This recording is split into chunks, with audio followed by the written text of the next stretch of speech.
Que a paz e a graça do nosso Deus permaneça com todos os irmãos. Me acompanhe, por favor, ao Evangelho de Mateus, capítulo 27.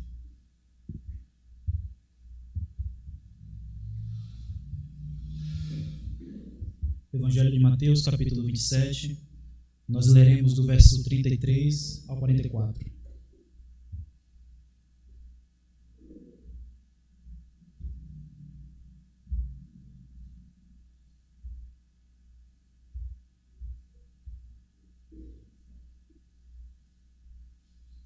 Mateus 27, do 33 ao 44.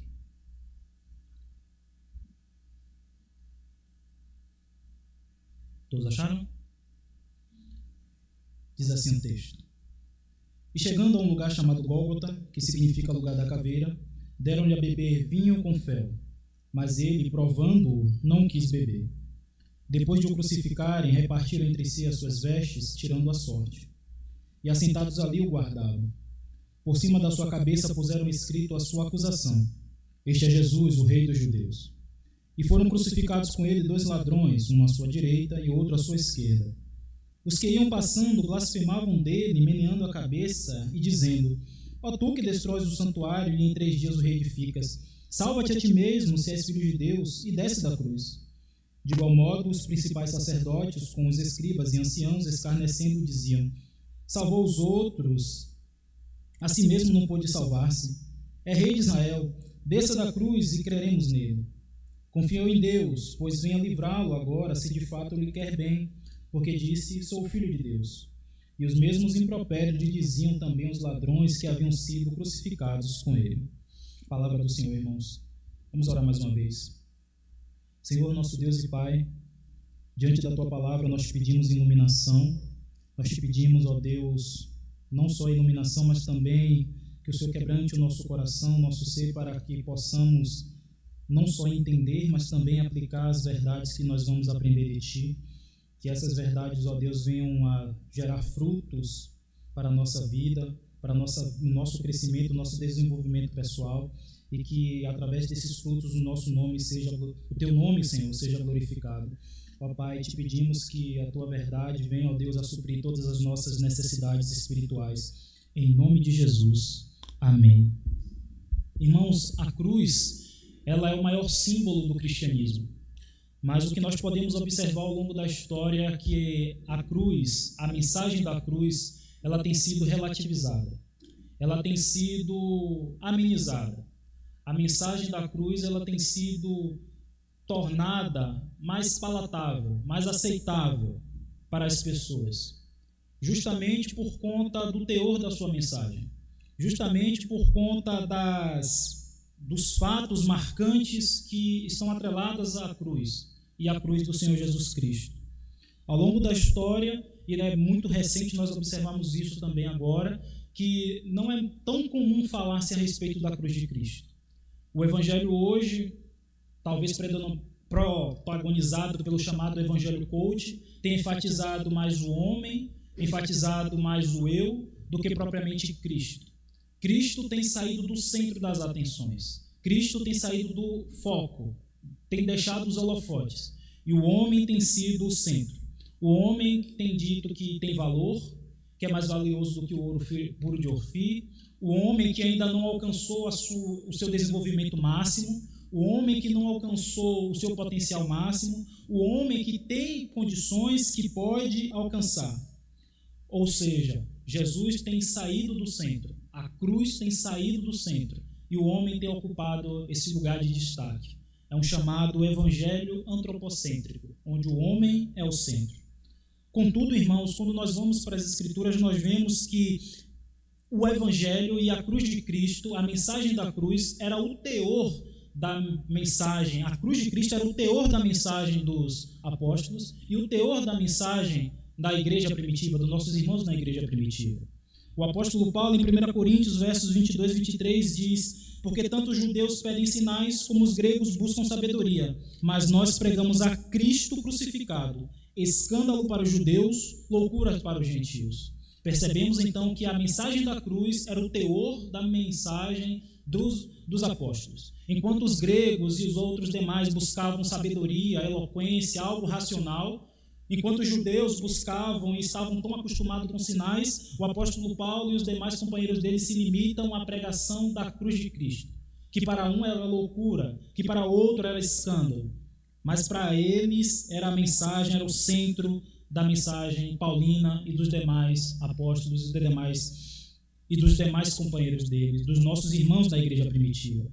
A cruz, irmãos, não era só o teor da mensagem dos apóstolos, mas também mostrava a divisão, a ruptura, esse desligamento que nós, como corpo de Cristo, nós como cristãos, tivemos e temos do mundo. O apóstolo Paulo, agora em Gálatas, no capítulo 6, verso 14, vai nos dizer o seguinte: mas longe esteja de mim gloriar-me, senão na cruz do nosso Senhor Jesus Cristo, pela qual o mundo está crucificado para mim e eu para o mundo. Ainda em Gálatas, o apóstolo vai dizer: porque eu, mediante a própria lei, morri para a lei, a fim de viver para Deus. Estou crucificado com Cristo. Percebemos, irmãos, que o teor da mensagem dos apóstolos era uma mensagem focada na cruz. Uma mensagem que enfatizava a cruz. Uma mensagem que deixava em destaque a cruz de Cristo. Uma cruz que fazia essa ruptura com o mundo e essa cruz que fazia também uma ruptura com a lei de Moisés. A lei que enaltecia o pecado, a lei que mostrava que nós não tínhamos condição nenhuma de servir a Deus, de obedecer a Deus na sua totalidade e que por conta disso nós estávamos destinados à condenação. E essa mensagem vai dizer não só que nós temos essa ruptura com o mundo, não só essa ruptura com a lei de Moisés, mas também uma ruptura com a lei do pecado e da morte. Esse era o centro da mensagem paulina, esse era o centro da mensagem do nosso irmão na igreja primitiva. A cruz era um símbolo que mostrava essa separação. E essa mensagem, irmãos, não se limitava, não ficou apenas com os apóstolos. Antes mesmo dos apóstolos, o Senhor Jesus Cristo falou da cruz. Ele disse para os seus seguidores: vocês querem vir após mim? Neguem-se a si mesmo, tomem a sua cruz e sigam-me.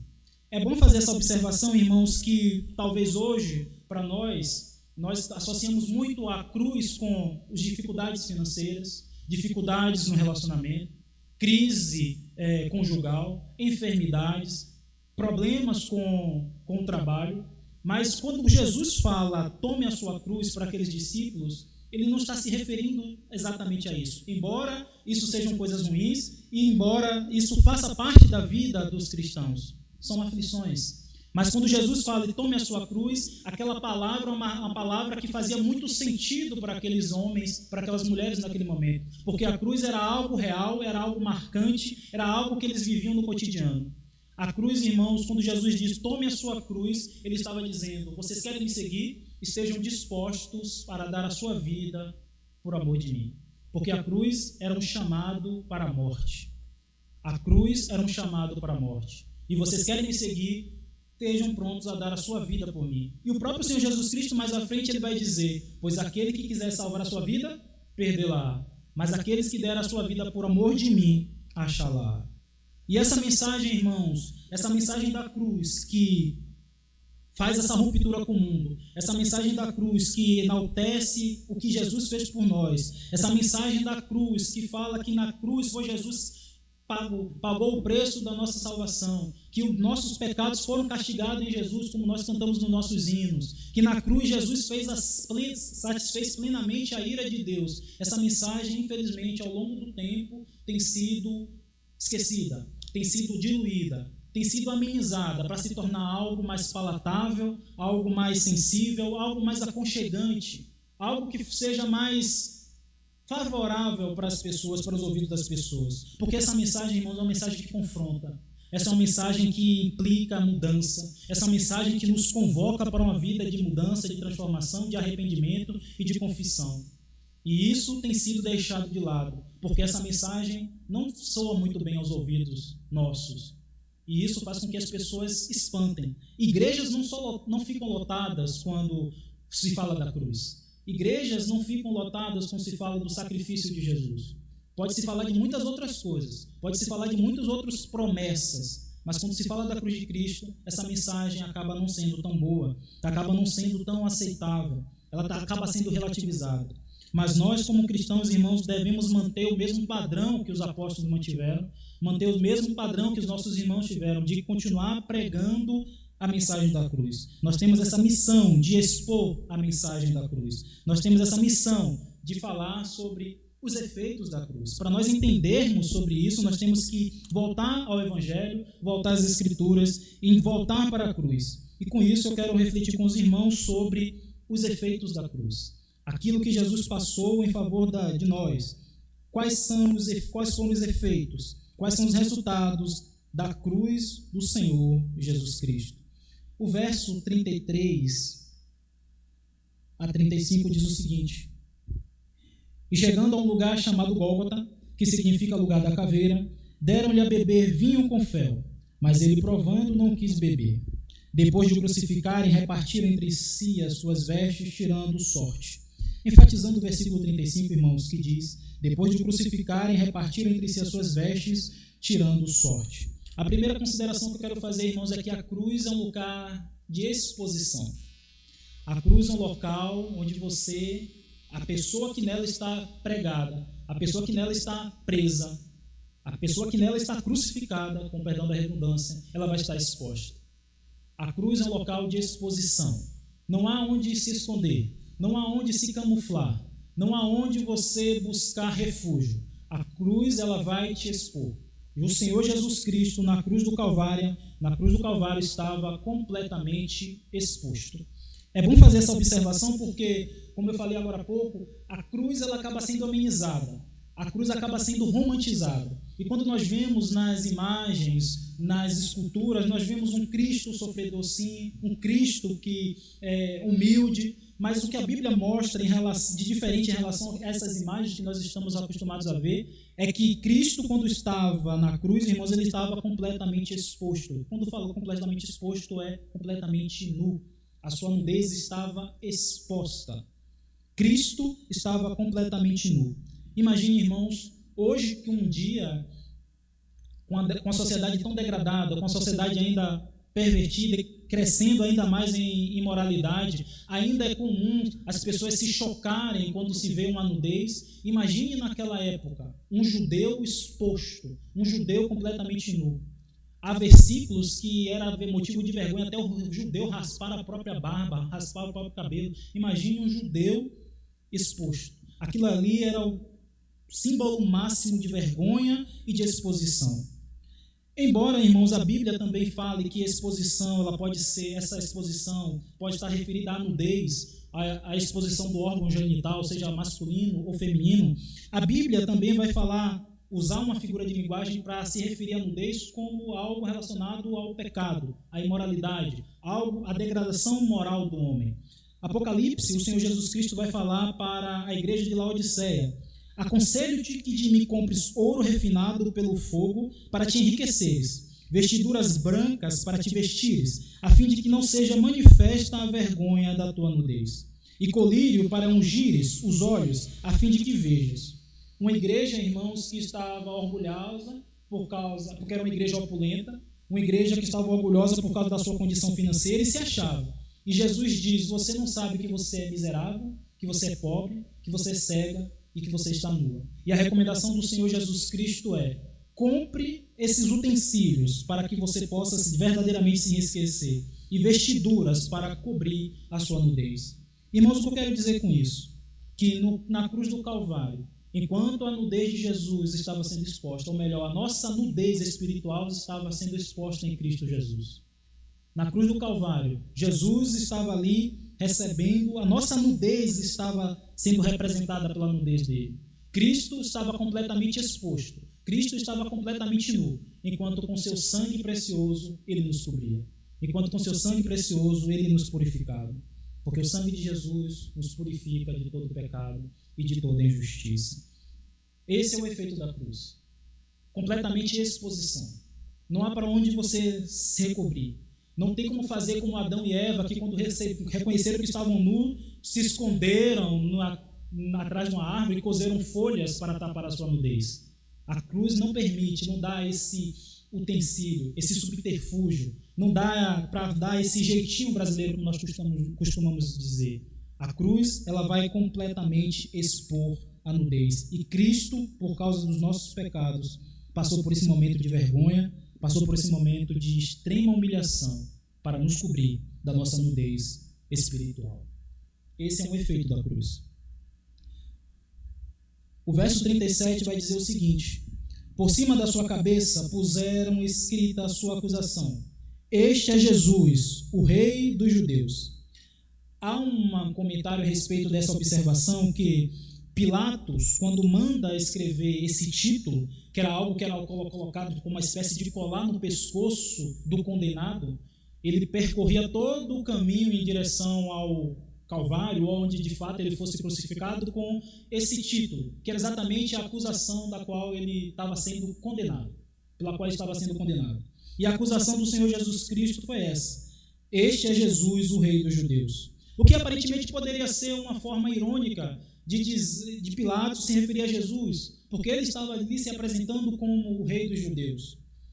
E também poderia ser uma forma de deboche ou de provocação aos próprios judeus que estavam acusando Jesus, porque os judeus não reconheciam Jesus como Messias, não reconheciam Jesus como verdadeiramente Rei, o Rei que ele é.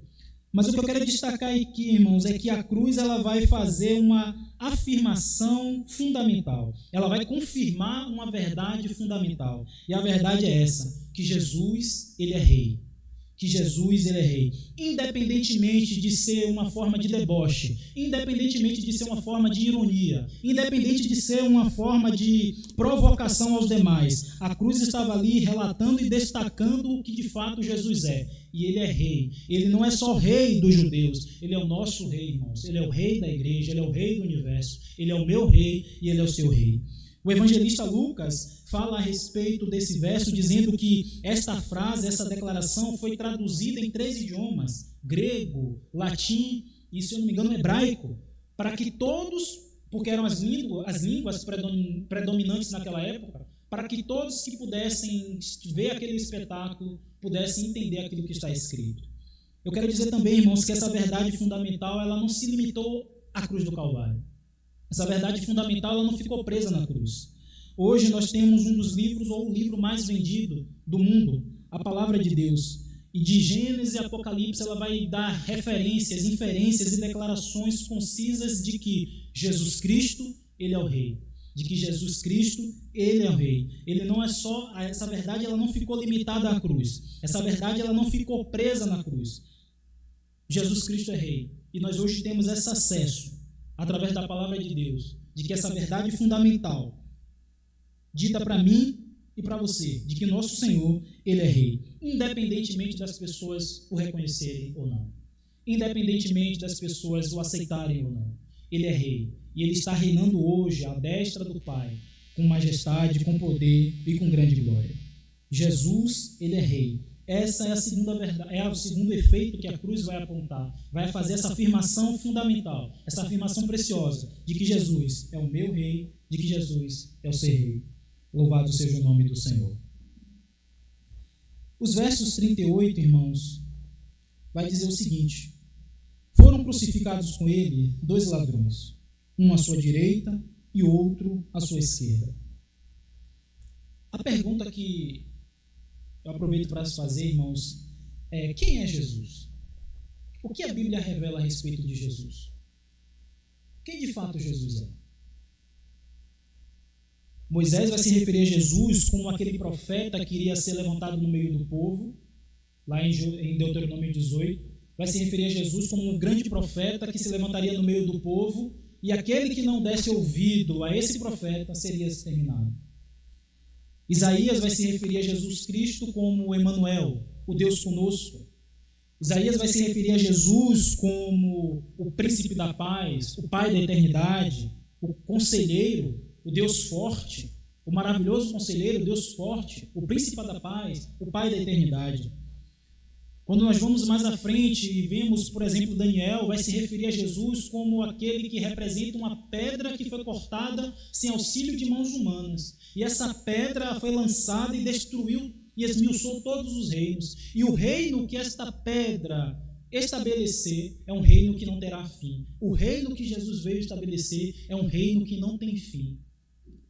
O anjo, quando se apresenta diante de Maria, vai dizer: coloque o nome dele, de Jesus, porque o ente santo que há em você vai salvar o povo dos pecados dele. Olha o que a Bíblia fala a respeito de Jesus. Olha o que a Bíblia destaca a respeito do Senhor. Mas a outra pergunta que nós podemos fazer é: quem são esses dois ladrões? Quem são esses dois homens que a Bíblia, pelo menos aqui o evangelista Mateus, o apóstolo Mateus diz e afirma que eram ladrões? A Bíblia não revela. Quais eram os seus nomes? Quais as suas genealogias? Eles eram gregos? Eram romanos? Eram gentios ou eram judeus? A Bíblia não revela, irmãos. E o terceiro efeito da cruz que eu consigo destacar nesse texto é que a cruz, ela não faz acepção de pessoas.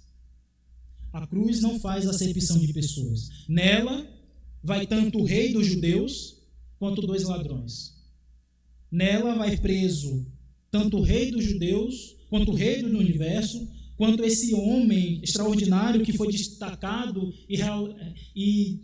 e profetizado ao longo de toda a história, desde Gênesis e Apocalipse. O próprio Deus vai se referir a ele como a semente da mulher que iria esmagar a cabeça da serpente. Paulo vai dizer que em breve o Deus de paz esmagará Satanás debaixo dos nossos pés. Esse é o Senhor Jesus Cristo, que foi crucificado também com dois ladrões, que não tem genealogia, que não tem nome, que não tem história. A cruz, irmãos, ela vai nivelar por baixo todos aqueles que foram nelas crucificados. A cruz vai nivelar por baixo todos que forem nela pendurados. A cruz não faz acepção de pessoas. A cruz, irmãos, ela não vai olhar para o seu diploma. A cruz, ela não vai olhar para a sua qualificação profissional. O quanto você tem entendimento de teologia, o quanto você tem entendimento de ciências naturais, a sua formação, a sua graduação. A cruz, ela vai cumprir cabalmente o propósito pelo qual ela foi designada. A cruz, ela vai cumprir o propósito dela, que é de machucar, de fazer doer, de fazer sofrer, de fazer agonizar. E foi isso que a cruz fez com o Senhor Jesus Cristo. A cruz, ela não levou em consideração que ele era o Messias, que ele era o Senhor. Obviamente, irmãos, que é uma expressão, uma figura de linguagem, porque a cruz em si, ela não tem sentimento, mas a consequência do que fizeram com o Senhor Jesus Cristo foi isso. Não levar em consideração quem ele de fato era.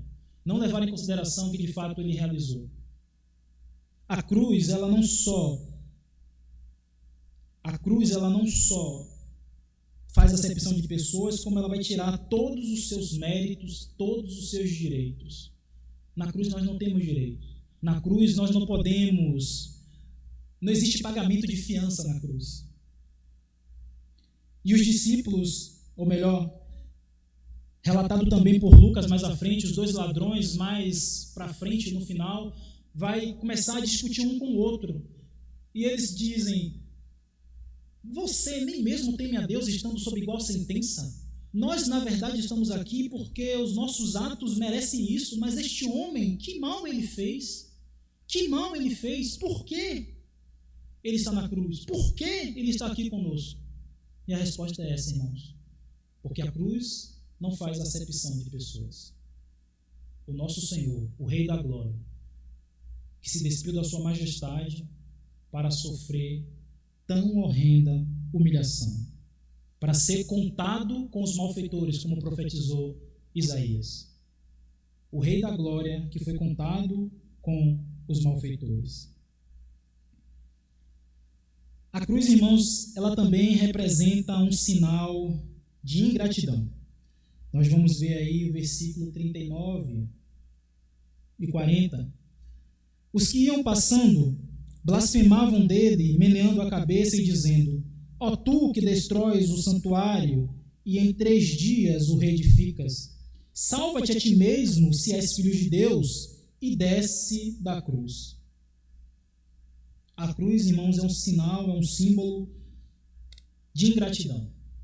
Aquelas mesmas pessoas que alguns dias estavam cantando Hosana, Hosana ao filho de Davi, bendito que vem em nome do Senhor.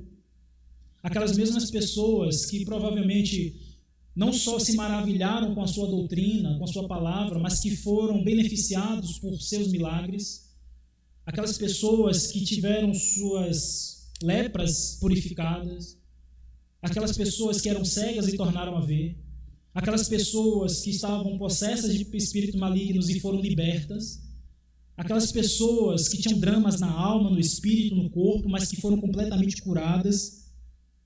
Essas mesmas pessoas estão agora meneando a cabeça como um sinal de rejeição, como um sinal de reprovação, e dizendo: ó tu que destróis os santuários em 3 dias retificas, salva-te a ti mesmo e desce da cruz. A cruz é um sinal de ingratidão, irmãos. Aqueles que foram beneficiados, que foram agraciados, aqueles que até mesmo comeram e andaram com o Senhor Jesus Cristo, como o apóstolo João diz: o verbo se fez carne e habitou entre nós, cheio de graça e de verdade. E nós vimos a sua glória, a glória como unigênito. As pessoas viram a glória, o Deus que habitou, que se fez carne e habitou entre os homens, que operou maravilhas diante desses homens. Agora está ouvindo, está vendo sinais de reprovação, está vendo sinais de deboche, está vendo sinais de rejeição, está vendo sinais de ingratidão. Os que iam passando blasfemavam dele, maneando a cabeça, dizendo: há um que já faleceu, um comunicador baiano, que dizia que a ingratidão devia ser crime, porque eles usufruíram de tantas maravilhas, e a maior de todas, que era justamente as palavras que jorrariam para a vida eterna, e eles rejeitaram. E agora estão aqui no Gólgota, se misturando com os demais, blasfemando, rejeitando, demonstrando a sua ingratidão por tudo aquilo que o Senhor fez. A cruz, irmãos, é um sinal também de que o homem ele não sabe escolher. Que querer que vos faça com Jesus o Nazareno? Quem vocês preferem que eu solte? Jesus ou Barrabás? E as pessoas preferiram um malfeitor. Barrabás, Barrabás. E a esse Jesus, o que vocês querem que eu faça? Crucificam, crucificam. A cruz, irmãos, é um sinal de que nós, homens, mulheres, que a raça humana não sabe escolher. Certa vez eu ouvi uma frase interessante que diz: nós estamos todos os dias, a todo tempo, na mão de Deus. Na única vez que Deus esteve na mão do homem, nós o matamos. A cruz é um sinal de ingratidão. A cruz é um sinal de que o homem ele não sabe escolher. Preferiu um malfeitor do que o rei do universo, o salvador do universo. Aquele que é a imagem, a expressão exata do ser de Deus, como diz o escritor de Hebreus. Até agora nós vimos que a cruz, irmãos, é um sinal de que não faz acepção de pessoas, que a cruz é um sinal, um dos efeitos da cruz é que ela vai expor, ela é um sinal de exposição, ela é um sinal de ingratidão. A cruz é um sinal de que nós não sabemos escolher. A cruz também, irmãos, ela vai demonstrar que ela é tentadora. A cruz, ela vai nos tentar, ou melhor, ela vai tentar ao nosso mestre. Versículo 41 em diante. De igual modo, os principais sacerdotes, com os escribas e anciãos, escarnecendo, dizia: salvou os outros, a si mesmo não pôde salvar-se. É rei de Israel. Desça da cruz e creremos nele. Confiou em Deus, pois venha livrá-lo agora, se de fato lhe quer bem, porque disse: sou filho de Deus. E os mesmos impropérios lhe diziam também os ladrões que haviam sido crucificados com ele. A cruz, irmão, mas o efeito da cruz é que ela vai provocar a tentação. Jesus, ao tempo todo que esteve conosco, ele foi tentado. Ele foi tentado no deserto pelo diabo. Ele foi tentado a desistir do seu trabalho redentor, da sua obra salvífica, quando Pedro disse: não, mestre, preserva a tua própria vida, de modo algum você vai morrer. E Jesus repreende a ele, dizendo: arreda de mim, Satanás, porque você não cogita das coisas Você cogita das coisas dos homens e não das coisas de Deus. E eu acredito que aqui, irmãos, tenha sido a última tentativa, desculpando a redundância, de Satanás de provocar o erro de Jesus, a última tentativa de Satanás comprometer o plano de salvação. Porque Jesus tinha total condição, irmãos, de descer da cruz. Ele tinha total poder. Em momentos antes, no Getsêmani, Jesus disse a Pedro: embainha a tua espada, Pedro. Ou você acha que eu não posso rogar ao Pai e Ele neste momento me enviaria 12 legiões de anjos? Jesus tinha total condição, irmão, de descer da cruz. Jesus tinha total condição de dar um brado, de rogar ao Pai, de dizer: Pai, socorre-me. E naquele momento, aquele Gólgota, aquele Calvário, aquelas multidões estariam rodeadas de anjos, prontos a livrar e a proteger o Senhor Jesus Cristo, prontos a exercer juízo sobre aquelas pessoas.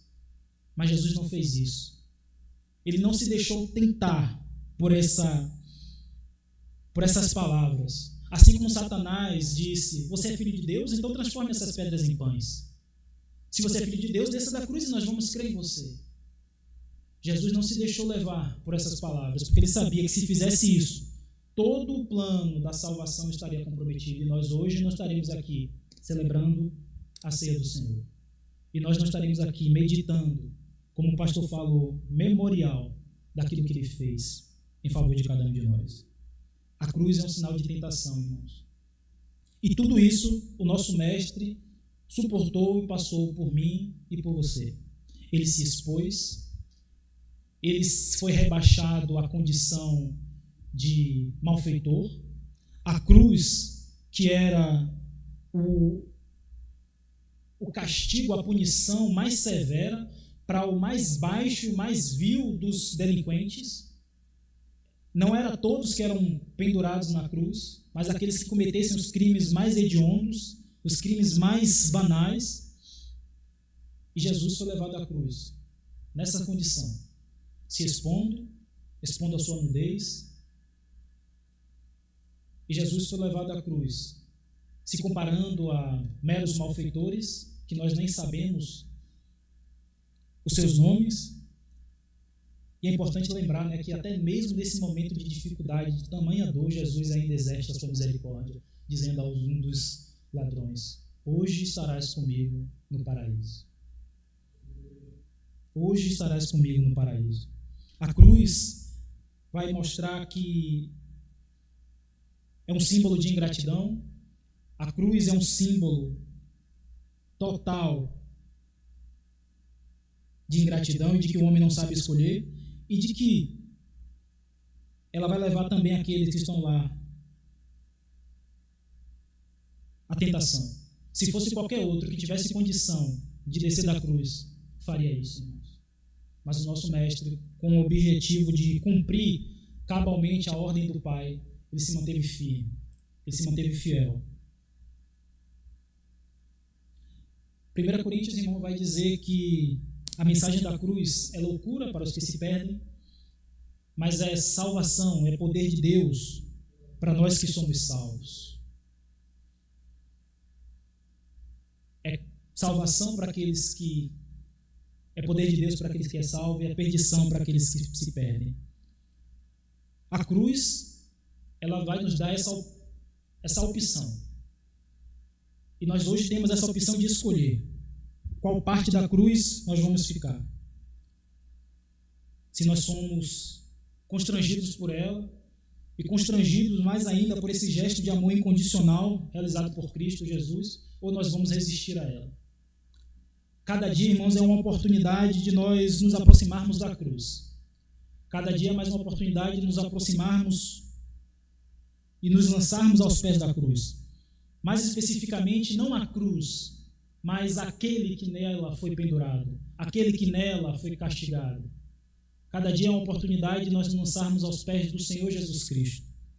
Cada dia é uma oportunidade de nós chegarmos diante dele e dizer: Senhor, perdoa-me. Senhor, preserva-me.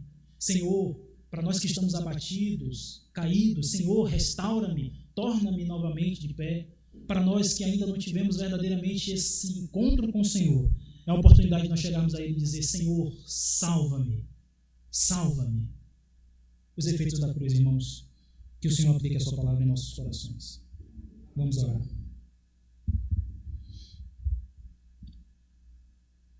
Pai de bondade e fidelidade, louvado seja o Senhor, louvado seja o teu Filho Jesus Cristo, que na cruz do Calvário suportou tamanha vergonha, suportou tamanha dor, suportou tamanha aflição, passou por tantas e tantas dilemas, Pai, para que nós hoje tivéssemos aqui essa oportunidade de estarmos relembrando o Senhor, a cruz do Senhor. Pai Santo, a tua cruz, infelizmente, tem sido esquecida. Infelizmente, denominações que se dizem de Deus, que se dizem evangélicas, não têm enfatizado o que Cristo realizou na cruz do Calvário. Nós te pedimos misericórdia, Senhor, e que nós não venhamos cometer tamanho erro. Que nós não tenhamos, ó Deus, coragem de esquecer da cruz de Cristo. Pelo contrário, Senhor, que ela seja e continue sendo o centro da nossa atenção. E para que quando nós formos tentados, Pai, nós recorramos à cruz de Cristo. Para que quando nós, ó Deus, formos tentados, Senhor, a falar de maneira torpe, para que nós, quando formos tentados, ó Deus, a fazer aquilo que não convém com a sã doutrina, nós possamos nos apegar à cruz de Cristo e saber que nela foi cancelado o pecado que constava contra nós. E saber que ali Jesus, mesmo sofrendo, mesmo recebendo a ira do Senhor, Ele triunfou, ó Deus, sobre principados e potestades. Que a cruz de Cristo, ó Deus, continue sendo evidenciada, não só aqui, ó Deus, mas em todas as igrejas que professam o Teu santo nome.